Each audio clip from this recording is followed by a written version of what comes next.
Well, welcome to this session on creativity. I'm Sandra McCracken, and I've been so grateful to be in orbit with the Worship Symposium for many years now. I don't know when the first time I was here, but so it has been so formative for me. This conference is not really like other ones in the sense that I just feel like it is people that are in the real work, like people that are really deep and thoughtfully in the work of serving and singing, and love it. So glad to be here, and I love this topic of creativity, and it's one that, you know, in some ways, if you are coming in and you're a musician or if you practice you're a worship leader, you do something already in the church, you're probably used to the term creative. You're called a creative. You're kind of put in that little bracket. Sometimes it's like a good bracket that you want to be in. Sometimes you feel like you're kind of pushed aside. But I would start by saying something you've probably heard before, and that is our creative wiring, our creative nature is something that we all share. It's not just like exceptional, gifted people that you see on screens and television or whatever. Our creative nature is because we were made by an incredibly, abundantly creative God who, like we watched the sunrise this morning, and he doesn't wear out doing that. He doesn't get tired of doing these beautiful things in our everyday lives. And so when I started thinking about the topic, I could talk pretty fluently about songwriting, but then I think creativity is much more than just songwriting. That just happens to be one little practice space that I've been in for a long time.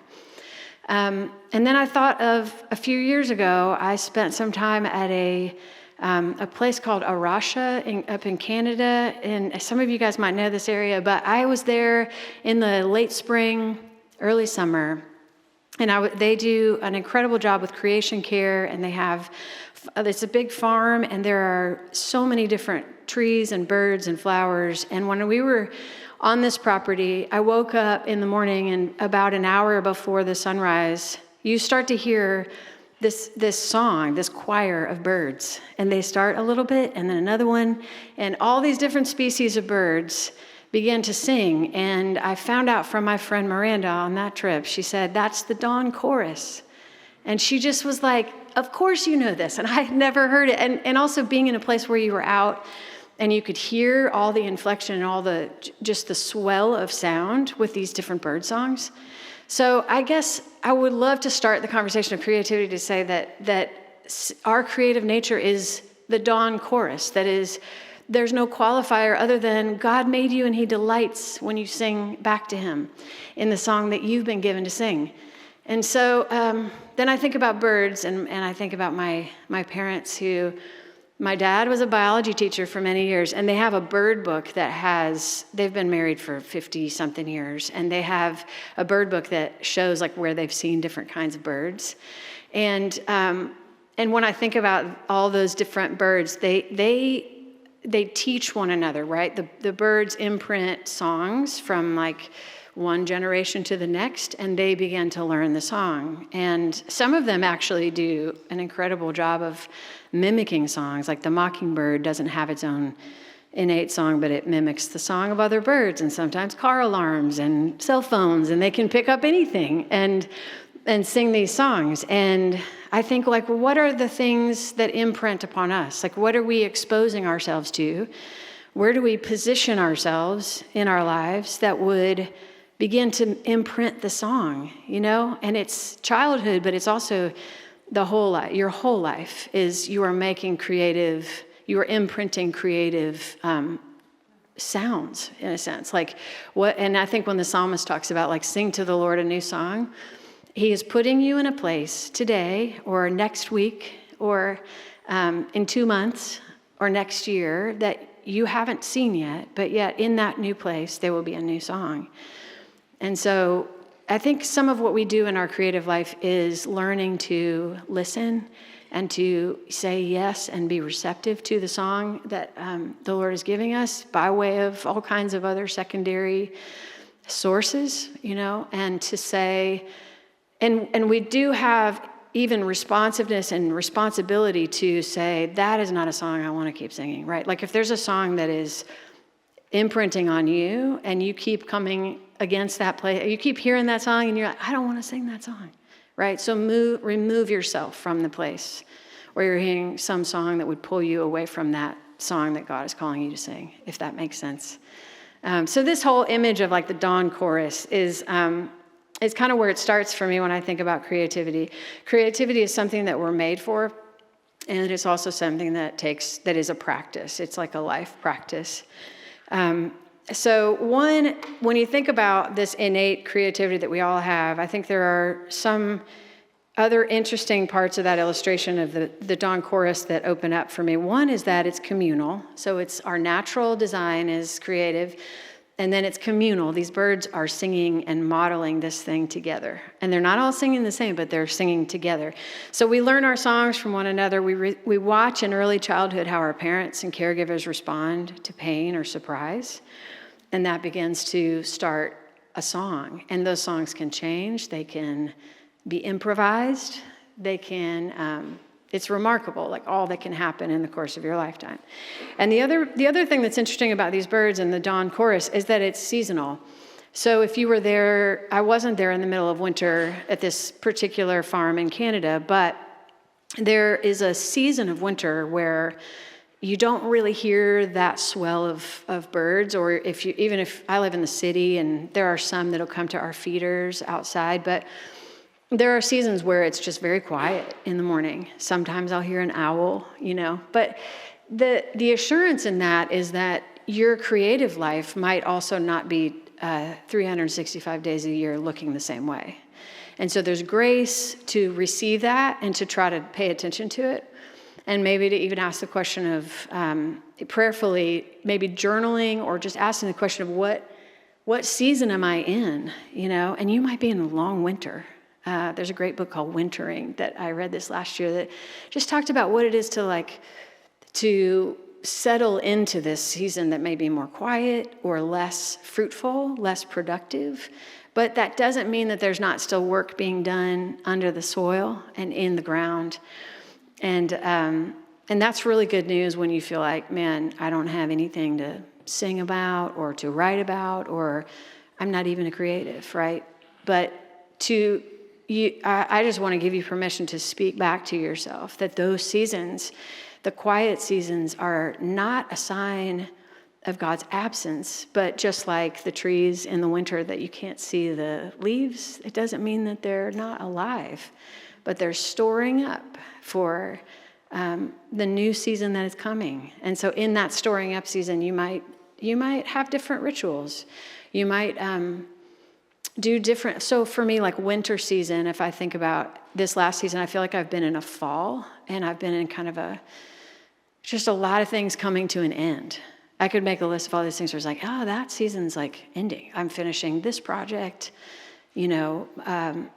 My youngest just started kindergarten, like seasons. And you think, oh, I'm going to get to the point where I don't have all these transitions. And the good and bad news is it's not going to stop. The transitions are just rolling. And as we look to the creation around us to give us, some assurance that like, this is how God is showing up in cycles of growth and his tenderness to us. And so for me, like looking at if I mapped out some things in my own personal life, and I was like, okay, so if I'm in fall and it feels like that, even though it's not necessarily matching the season outside, there are some things that I have to let go of, or that it takes a while to let go of. And a few months ago, I was on a walk in the woods, and I pulled at one of those like brightly covered maple leaves, and I thought, surely they're all going to fall. And it was holding so tightly, and it was not ready to drop. It was full color, but not ready to drop. And I was thinking, my expectation is that would have just been like, no big deal, we just drop the leaf, it's already ready. But it wasn't ready. And there are places when I can say, okay, if I'm in a season of fall, just by example, like there are things that I'm still struggling to let go of. So how do I look at the seasons and then either take pen to paper or light a candle in prayer and say, God, show me the way that this reflects what your heart and desire is for me creatively. Like, what are the things I should spend my time doing or planning? So all these nature metaphors are around us. They are abundant, and just being able to like look at these little things and take nature walks. And I think my invitation in the last couple of days, just in all the talks here that I keep hearing, is just like, be like a child. Like this, be like a child and just learn and be teachable by the Lord and see what new things he might be bringing up for you. And of course, the Matthew 6 promise, when we do all this talking about birds, you might think that's what the whole point is. But when Jesus says, look at the birds, they don't worry about things because I'm taking care of them. And how much more valuable are you than the birds? And so as we reflect on these secondary, these ways that we see the reflection of God, what really comes forward is he's wooing us through these things. And he's saying, look at this because I want you to know me. And as I think about the practice of creativity, we all know that phrase, practice makes perfect. And that's not really, that's not really true. So that's okay. I play a concert and we'll play with like my bandmates, and I'll come back and we'll remember and sometimes laugh about the things we didn't get right. And yet what happens is I actually think what I've been thinking more of is that practice makes presence, and there's presence with one another and with God in a way that deepens as we say, let's give this a try. Let's get out the finger paint, let's get out. I love the prayer room in the Prince Center over there. If you haven't been able to stop in there, just these little objects and artifacts to help us to apply our minds and focus on prayer. So maybe, as you leave this session today, that there would be some moments for you to think about, like, as in your creative life, what season are you in? And what things are coming to an end, what things are beginning, and where do you see God meeting you in that? And how do you see him in a different way in summer than you might see him showing up in winter? What characteristics are there of his presence? And the more that we practice and enter into the messiness of creative work, whatever that is in your own expression of it, when we enter into that creative work, we begin to meet him because he is the first creator who has given us these creative gifts. And they're multiplied when we do them together. So I wanted to, on the theme of imperfections, there was a song that we did this last year a lot on tour that is a Leonard Cohen song, and it's a song called Anthem. And I really love the themes of it, and it almost seems like it could be kind of hand in hand with some of the Psalms that we've been singing. I just think we need songs like these that help us to put words to the places where there's still tension. And like Walter Brueggemann, there's this book called like The Prophetic Imagination. What does it mean to this song, I think, to me, has some of those elements of saying, like, putting these pieces together where we bring our longing and our brokenness and say, in the places of brokenness, forget your perfect offering, because that's how the light gets into the cracks in who we are. And our creative life can be a prophetic act, shining into the darkness, giving voice to the marginalized, seeing the unseen. This is a thing you don't just say, like, I'm going to go see the unseen today, but you say, by the Spirit of God, there is something that is moving within us. Like the Spirit of God moves us to see what is not seen. So you're in a conflict with somebody over the copy machine about something that somehow triggered you or them or whatever. But in those moments, there is a whole other world going on behind the scenes. And when you begin to say, like, okay, God, your presence breaks into these moments of real vocational life.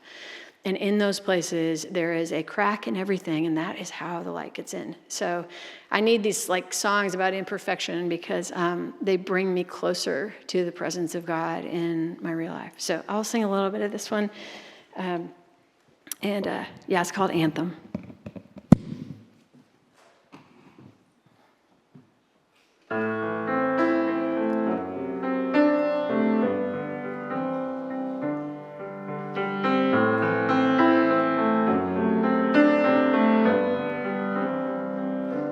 The birds, they sang at the break of day. Start again, I heard them say. Don't dwell on what has passed away, or what is yet to be.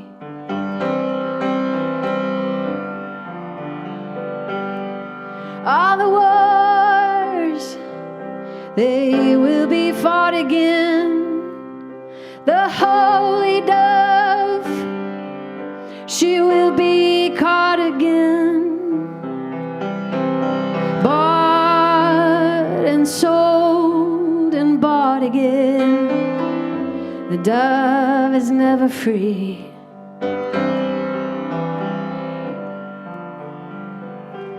Ring the bells that still can ring. Forget your perfect offering. There is a crack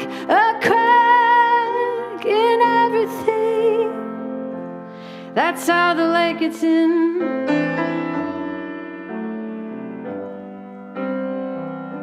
We asked for signs, and the signs were sent. The birth betrayed, the marriage spent, yeah, and the widowhood of every government. The signs for all to see.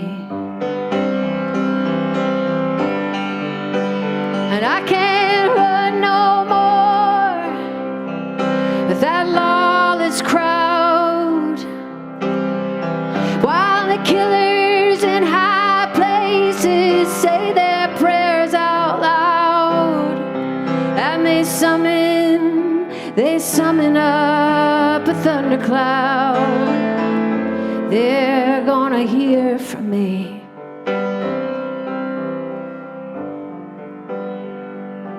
So ring the bells that still can ring. Forget your perfect offering. There is a crack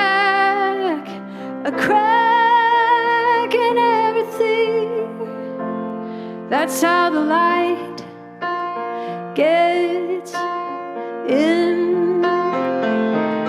That's how the light gets in. That's how the light gets in. It's Leonard Cohen. Thank you.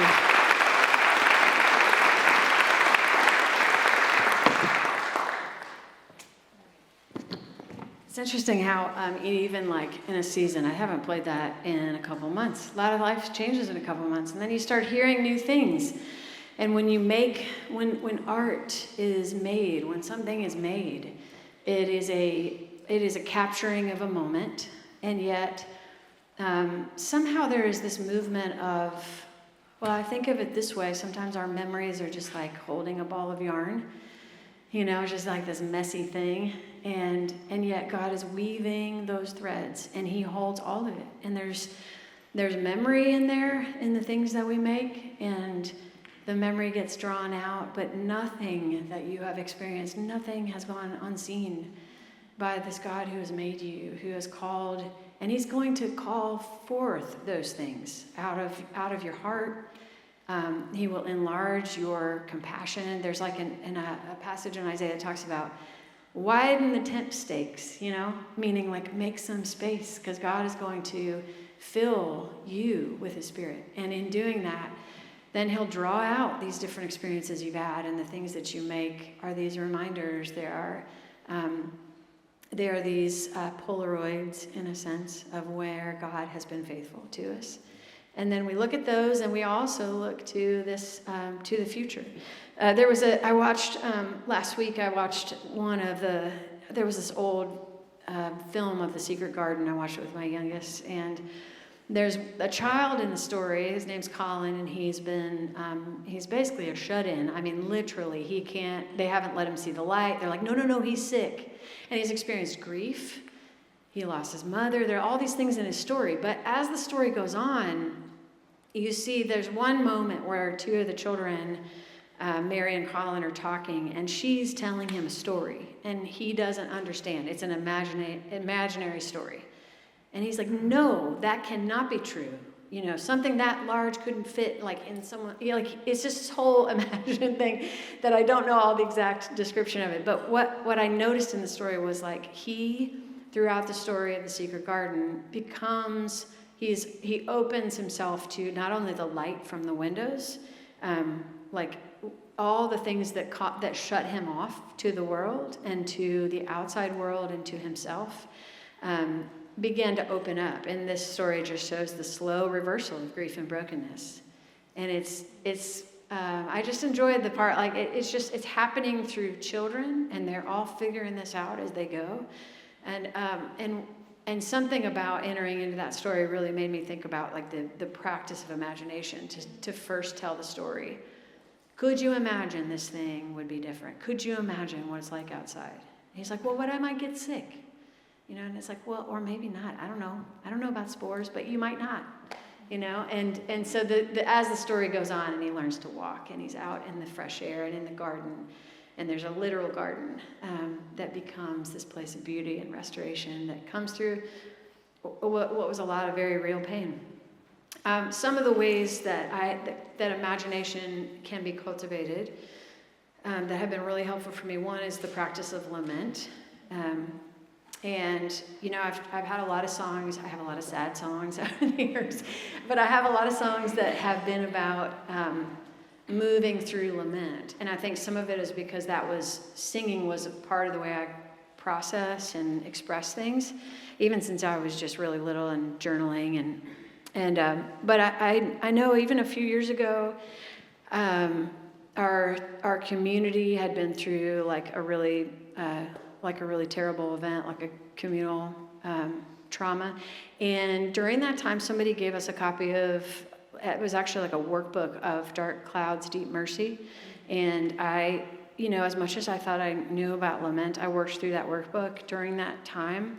And it was so helpful to learn how to write out a complaint, to look at these psalms side by side and write my own words of prayer. And I found that to be really helpful, is just going even deeper on a personal level of how to practice lament. And through the lament, you find there's an undercurrent of joy. And I think I've said that here before, but there's if you think of the river, there's choppy water on the top. That's all the circumstances, the wind, the weather. But underneath, there's an undercurrent that is, the river is moving where it is determined to go, to the ocean. And underneath there, that pull is the joy. And so you could simultaneously be feeling and processing grief, but also with the steady river of joy that's pulling beneath it. And lament helps us to reckon with both the turbulence and the solid part that's underneath. Another phrase in practicing imagination is the Wendell Berry quote, practice resurrection. And this one is so central to the Christian faith, to the life of faith. But Jesus' resurrection does not just simply offer us optimism or kind of a platonic hope where we just think Disneyland. You think about let's just smile and pretend like this is not going on. The resurrection actually confronts painful realities, and it is honest and truthful. And when we come into, when we move through lament into confession in the way that the Psalms kind of model for us, we are able to enter into these places of more, it's like you cleanse the impurities of those, your complaint. You come in and you say, I want to tell you what I really think happened. This was real hurt.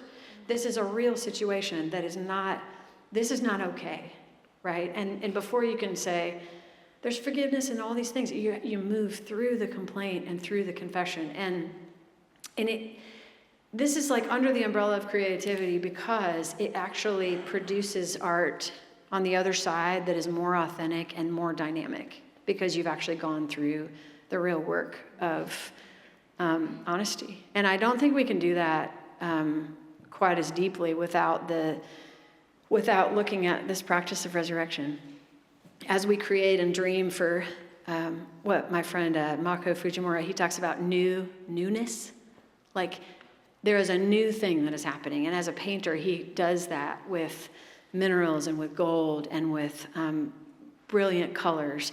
And he would say there's a space, we have to behold it for what it is. You have to be able to behold the brokenness so that God would begin to work even through our wounds to bring beauty and to speak sanity into a world that needs to be told the truth. Like, we need to tell the truth. And we have these little phones in our pockets that are telling us all kinds of things. And we don't actually know. It is so difficult to know what's true.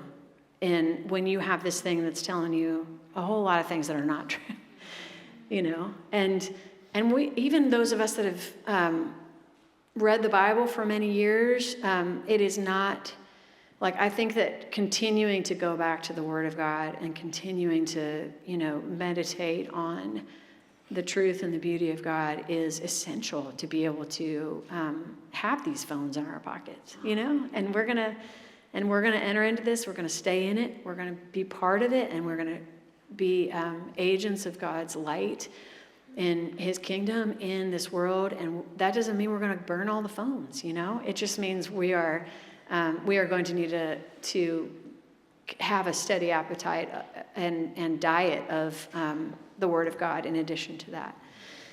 So I was thinking about, just on the topic of lament and how we respond, how pain can get our attention. Lament leads us to praise. There's a song I've been singing for many years. It's probably one of those kind of core songs for me. It's from the Psalms. It's from Psalm 42. It's called My Help, My God. And I think the invitation in this whole idea of practicing imagination, practicing resurrection, practicing lament is so that we would get back to this refrain of hope and trust and joy. And we need to hold those two things together. And this song has helped me to do that for many years. So I'll play a little bit of it. And recently I think it came back to my mind because I just thought, even though there's new work to be done, there's also, it's such a gift to have old songs in the church catalog, like old hymns, right? Keep going back to the old ones, right? Even though I've said this about there is a new work, God is doing a new work, there's also a sense that He is renewing the old things. And He's doing that sometimes even in a song I've been singing for 10 years. So this one is called My Help, My God. If you guys know the chorus and you want to sing with me, the chorus is, put your trust in God, I will yet give thanks to Him. And it says that a couple times.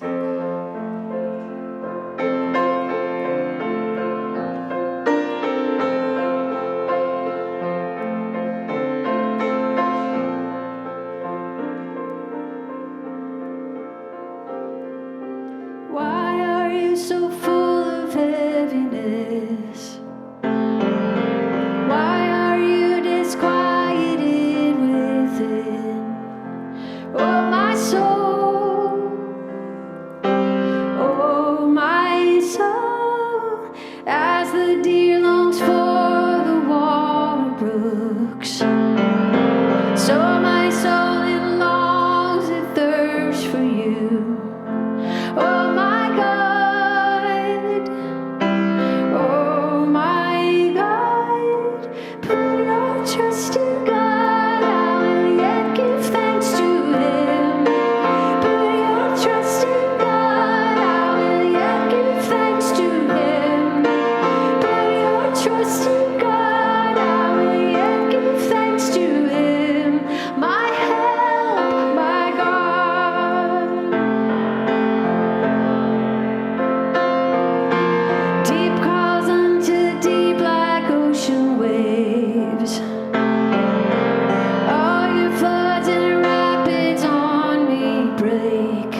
Thanks for singing with me.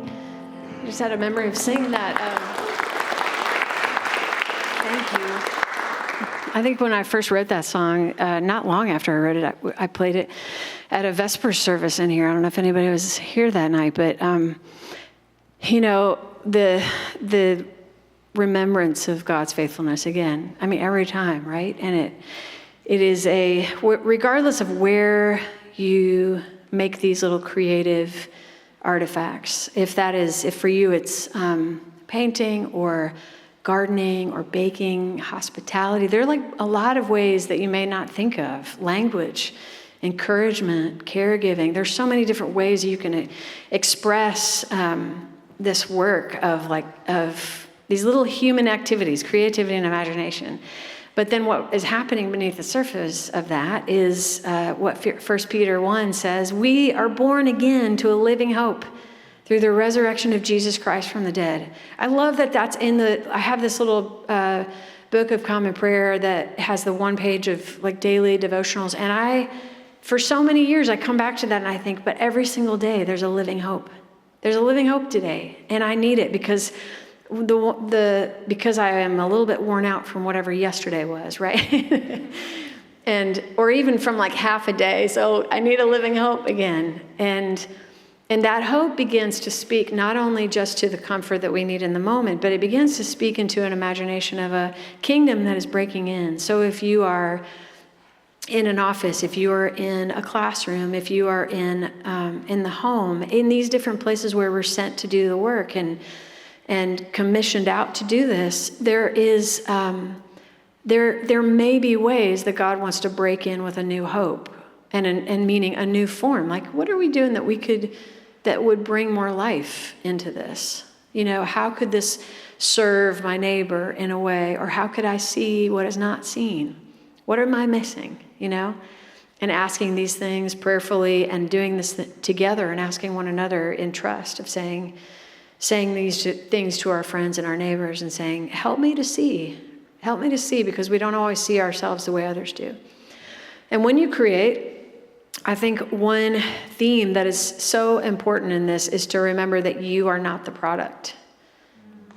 It is a really hard lesson to learn in this moment, in this year, with those phones in our pockets. You are not the product. You are not bought and sold in that way. You were bought with a price by the Lord Jesus Christ. And in that, when we unite with him in that reality, we are freed from being sold and bought in other ways. And we continue to press into that because we know there are actual people, that there are people that are actually in modern day slavery right now. So let's keep talking and let's keep pushing into that because it's not over yet. Like that, we're not there yet as far as justice being fully realized in this world. And so we grieve that, we lament it, and we press in and say, like, let's talk about this and not just push this stuff aside. But you are not the product. And while your character is shaped as you practice these human activities, these little things of creativity and imagination, your true value and your true identity does not fluctuate based on your performance or the last good thing you did or the last report or the last, moment that you felt like, man, I really had a good day at the office, or wherever your place of work is. And I had a moment recently where I'm going to play you like something that's in process because I want to like share with you in the middle of it. For me, learning that is so hard when it's just hard, to learn you're not the product. And I was I had just led a songwriter retreat, and I just led a number of things, like work things. And I had a moment, and I felt like one of the takeaways from creative work can be a sense of accomplishment, but then also just I felt this assurance playing that song I just played. I played My Help, My God by myself in this little cabin. And then I got to the end of it, and I was like, I don't think I have to write any more songs, And that might be okay. And I think I'm going to, sidebar, I think I will continue to write songs, but I think what was happening is the transformation of saying, Sandra, you don't have to do that. That's not why you matter. And I just cried through that song I just played for you by myself, and then at the very end, I started playing this other little thing, which is kind of circling back to the verse in the beginning. In your light, we see light. And I was in this room, and there was a window with a very low, it was just like a tall, skinny window. And so I looked at the sun coming in, and I just thought, we want to see what he sees, bring more of that light, And so it's almost like a second half of the Leonard Cohen lament. I don't think it was in C. Light. Here you go. So this is the little song clip that came after. It was like, you don't have to write anymore. So, in your light, we see light. Give us windows, floor to ceiling in our lives. In your light, we see light. Give us windows, floor to ceiling in our lives, that we would see your beauty and get a better view of all the work you're doing. You who makes all things new. In your light, we see light. Give us windows, floor to ceiling in our lives. So, thank you. I think I'm still working out the words on it. So anyway, I just wanted to share something with you that was not finished, because I think I want you to know how right and good and vulnerable and worth it is to just show up in the middle. And it doesn't have to be perfect. It can be, just an offering. It is literally just an offering of you, of who you are, what you've seen and what you've experienced. And we want to know and hear that, because we together can make that dawn chorus, and we can't do it without all of these songs that are present even in this room. So I think as we move, I'd love to do some Q&A here in a second, and I just want to leave a little space as we're moving to that microphone over there. If you are struggling to begin something, or you don't think of yourself as a creative, or if you feel stuck, just a couple of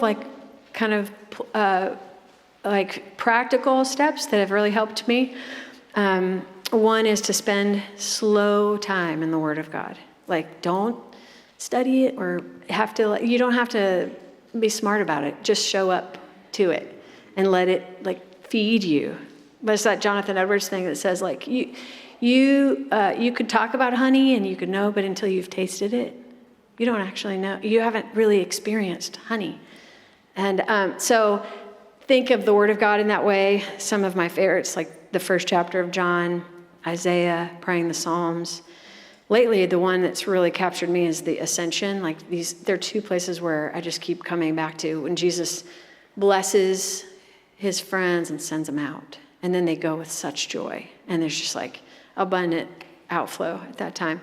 So those have been spending slow time in the Word of God, giving yourself permission to play, which could be all kinds of things, and maybe something that you're not used to doing. So dance or gardening, planting some seeds. It's pretty cold right now, but you could do inside pots. And reading your favorite picture books from childhood, that's a really fun one for me. I have that excuse because I have a young child right now, but it's it's so life-giving to go back to Harold and the Purple Crayon, stuff that I hadn't seen in a while. You could write a poem or journal and don't edit yourself, just enjoy it. Learn a new instrument, just a few chords, finger paint, and then share with one another more ideas of how to get into this gritty, real, vulnerable work of creativity. As we kind of go, I'd love to have you guys, if you want to ask some questions, and if you've got creative blocks or anything else you guys want to ask, I'm going to hand over the mic to you guys. Is that anybody going to help do that, or we just line up? We'll go another 10 or 15, and then we'll maybe do one more song together at the end.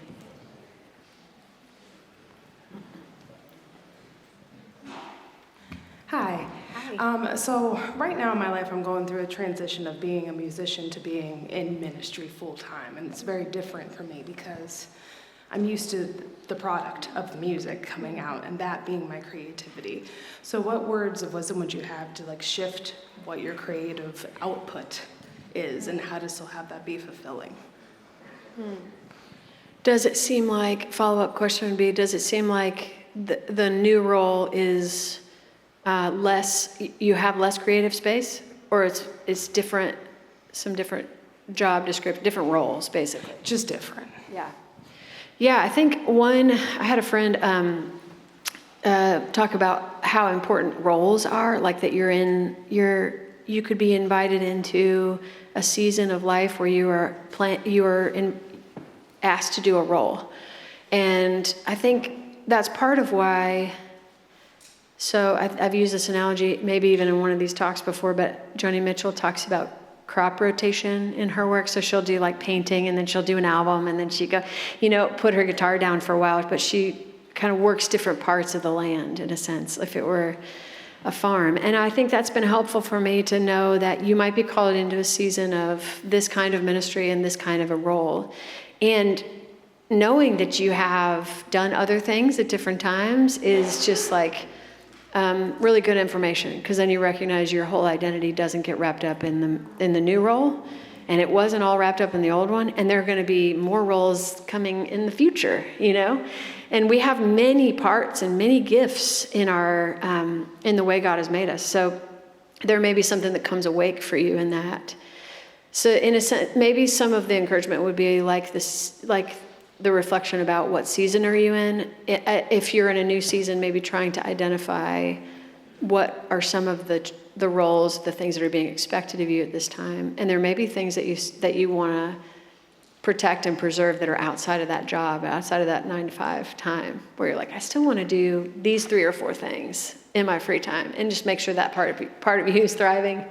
So, but I hope it's a good transition. Transitions are hard. Change is hard. And it takes a little while to settle back in. Thank you. Hi. You discussed this idea of lament and how it eventually leads you to praise. And for me, I think lament is obviously very evident throughout Scripture, but I think, I don't know if anyone else can resonate with this, but in Christian society today, I think that there's not a lot of room for lament, because there's this idea of if you're grieving or if you're sad or if you have a need for lament, it means you're not showing enough gratitude for the things that you have been given. So I'm wondering, how is it that you are able to come to this place of lament while still expressing gratitude? And how would you recommend someone who has trouble lamenting, how they can get past this idea of lamenting being not necessarily a bad thing, but negative in light of all the things God has given us?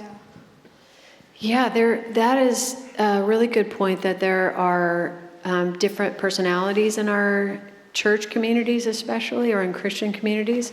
And some are more welcoming of lament than others. And there's kind of almost like a spectrum. I mean, where there's people that say like, well, we just have the joy of the Lord and we just only want to celebrate. Nicholas Wolterstorff talks about like each service should have trumpets, ashes, and tears, so that there's a sense of like trumpets of celebration, gratitude, ashes of confession, and tears of lament. And that way you're really reaching a wider band within your community of like where people might be on any given Sunday or whatever day of the week you're gathering. And I think earlier today, David Bailey had a session, and he talked about like processing like difficult emotions, discipling people through difficult emotions. And he had a slide up on the screen that was about grief, and had us talk in small groups about, what is your community? How do you handle grief? And that was really interesting, because I immediately thought I can think about different traits and personality of communities I've been part of, some of which are very resistant to it, like to the point where it's like, we don't want that here, right? I don't know if you've ever experienced that. Like if you're in a service and you start to cry and you feel like, I feel really weird right now, And then there are other places where it's very free and people can. So I think just knowing where you are, understanding those social dynamics are part of our kind of human awkwardness, and also saying we need to have spaces where we can stay in it long enough to lament, and then the practical side would be, lament services or time where there's silence and there's small group interaction where people can answer some of those questions together and be real about it. It's difficult and messy, but I think it's really essential for the depth of like God's presence, like that whole idea of He wants to meet us in it. He's close to the brokenhearted, and I'm so grateful that He is. I don't think we're done singing lament songs. Thank you for your question.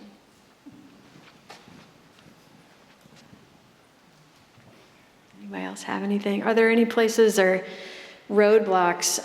Are there any questions that have come up? Like for some of you that are, like show of hands, how many of you are musicians in a work context? Oh, wow.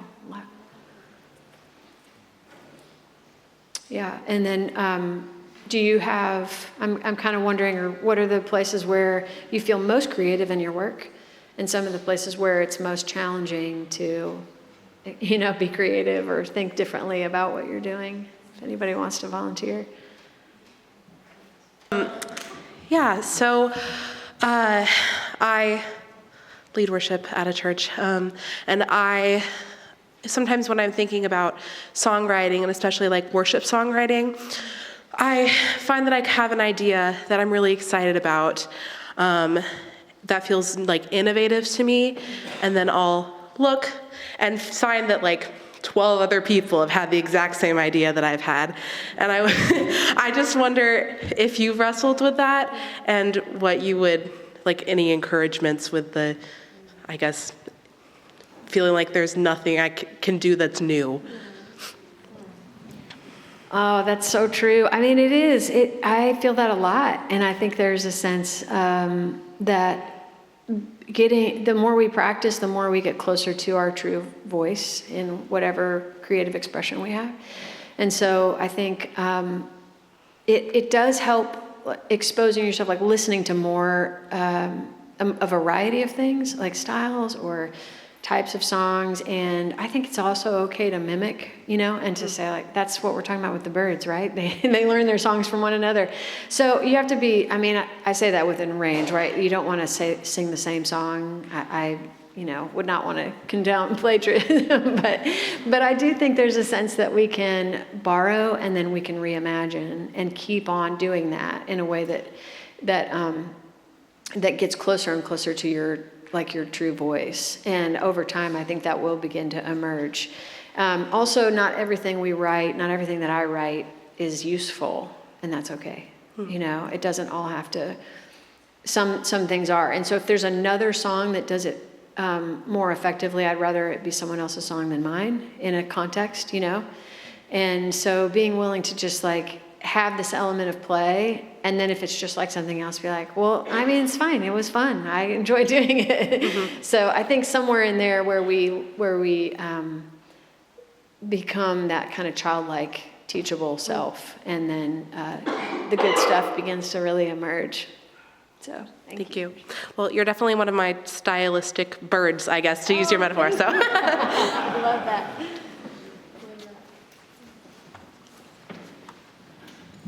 Hello. Hi. So I was alive in the 90s, and many of my fellow gray-haired folks will remember there was a thing in the 90s called CCM, Contemporary Christian Music, and I found that there was a lot of that music that was very formative for me, but you would never sing it in a church. It wasn't geared for corporate worship, and I feel like in the 2000s, that slowly disappeared. And so I feel like I had something that I feel like a lot of young people don't, where I had deep music that could kind of pierce my heart, that I didn't have to figure out how to get it into a church service. And I also feel like there's not a whole lot of Christian concerts anymore. There's a lot of worship concerts where we're supposed to sing along, but nothing where we're supposed to, I don't know. I'm out of a music scene for a very long time. I won't tell you how long. But do you foresee any of that space potentially opening up again for music to be written that's not for church? Just I don't know. You're right. I think there have been almost like little movements, scene changes. Because I've lived in Nashville since '95, and it was like, that was, CCM was happening then, and then it shifted. It did. It took a sharp turn toward, honestly, you guys, it's like, this is all kind of market driven. It's very strange. And now there's all this, it's all emphasis on CCLI and who's singing what, and I don't know. I'm a little bit out of touch, to be honest. But I think there will always be a space. I think there are a lot of believers that are doing music that are out there, and some of which are even might have one foot in different genre spaces. And in general, music has diversified and widened so much because we have like all these streaming platforms that are, you can connect more directly to the artist. But I think we're in a time, I don't know the future, but I think we're in a time where there's just so much possibility for what could happen to connect people, and people will want that human connection between music makers and listeners, and that one-to-one connection is going to be more and more important as we have shortcuts, AI shortcuts to how do you write a song? Okay, plug it in. Here's a song. Here's one that sounds like Sandra McCracken with, whatever. My husband likes to tease me and do that on the phone and just be like, here's the song I just made. And it's just, but it is, I think in this way that we will always need real, I would call it at a basic level, some kind of folk music of the people, for the people. And I'm excited about that. And I think there's also a need for that in the church. And if any of you guys, I think my encouragement would be, if you are in the church and you're a songwriter and you're looking at the future and you're looking at your creative potential, look more at the kingdom, broadly, the church and the world beyond it, so that maybe our songs would be this fragrant offering that's going out to the neighborhood, not just the CCLI charts of people that are already in the building. And so genre-wise, I don't really know, but I do hope that there's a new, that we have songs of hope for the church in 500 years, right? And how do we start to live into those songs now? And I think there are more that will soon be written. So thanks for your question.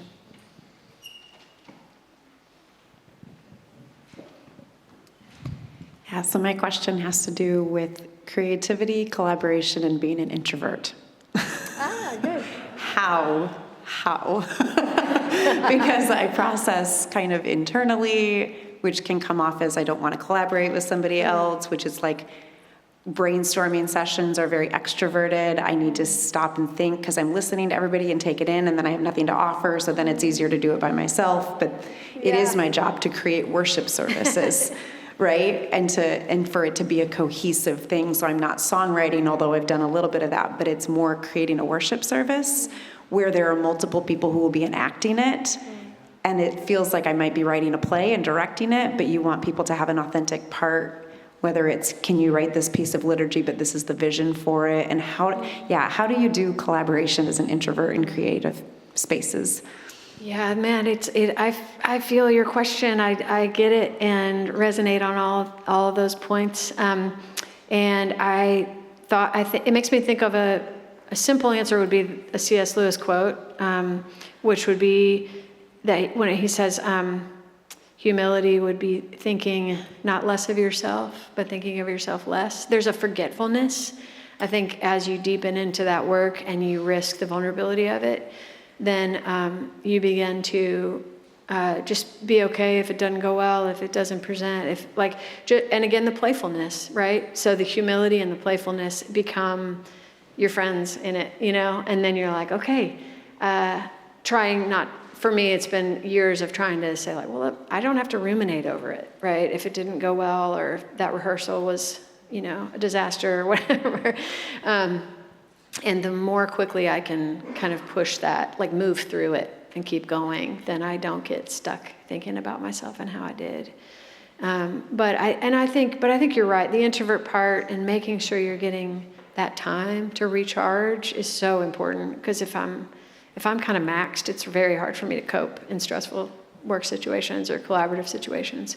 That's true for everybody too, you know. If somebody blows up in a collaborative session of some kind, it's like there's usually some good reason. You know, they're bringing something in and they probably need a little to be built up. Like we want to build each other up and figure out how to do that better. So thanks for your question. Got time for one more, and then maybe I'll bring up some friends to sing.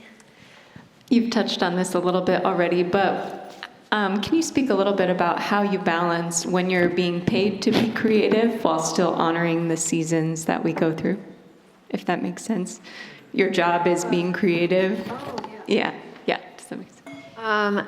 Yeah, that is, I think that I had a friend I was talking with recently about this, and who had not done a lot of creative, like she started painting, you know, as a second outlet, and is really in the business world otherwise, and was just talking about that correlation, because it is such a vulnerable work to make something or to try. And she asked me, what's that like? A similar question, like if that's your livelihood, is that weird? You know, like does that ever feel like they're together? But I think my hope in it, there are definitely moments where it feels transactional, or where it feels like I would be tempted to think that I am the product. But the hope beyond that would be that that God is bringing integration into all these things, so that it's not just a thing you make, but that the singing goes back to this dawn chorus. It's like our innate, our voice coming forward to sing and to sing ourselves forward into the good future that God has already planned and the work that he has for us to do. So I'd love to end with a song that we could sing, We Will Feast Together. And I was going to bring Caleb and me and Grace. Maybe we can join this one together. We don't have to do the whole thing, but we can.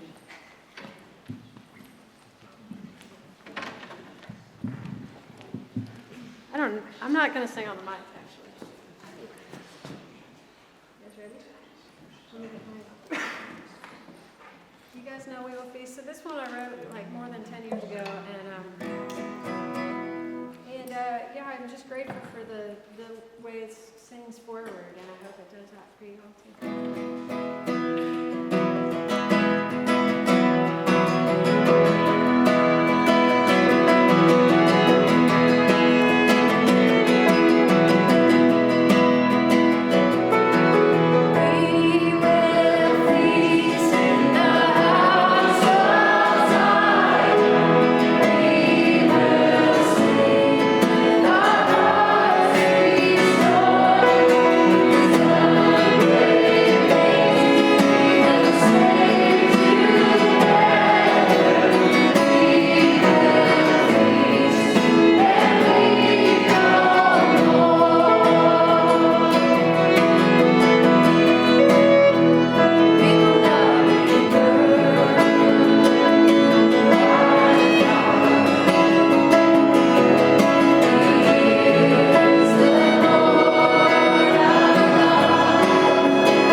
you all so much.